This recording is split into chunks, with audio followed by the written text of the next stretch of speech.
everybody brings their own issues and trauma to these kind of spaces. Like if you find a person that gets so upset or they're very passionate in some way, good or bad, they got some stuff going on there. And they probably have dealt with some type of trauma, small or large trauma. And this is on both sides, all around, any background. And I think what's really special around creating those safe spaces is around acknowledging or creating a safe space for people to acknowledge each other's trauma, whether or not if you agree with it or not.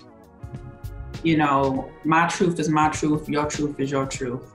And until we can find a way to, one, just be civil with each other,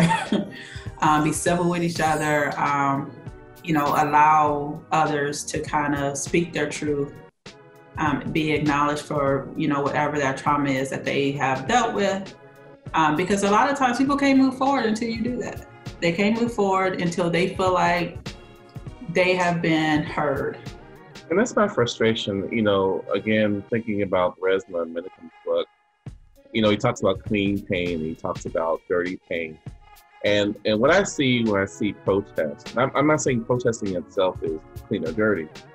Protesting to me is about getting your voice out, making sure people hear what your concerns are, because without that, you felt invisible and unheard.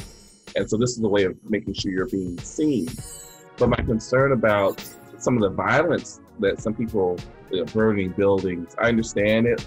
People are feeling this sense of desperation. They want to be heard and seen.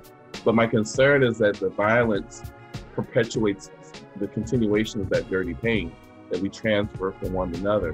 When a person who maybe comes from a different political perspective is spitting vitriol and calling people all kinds of crazy names, to me that's just transferring more of that dirty pain from one person to the next, and it doesn't allow a space for healing.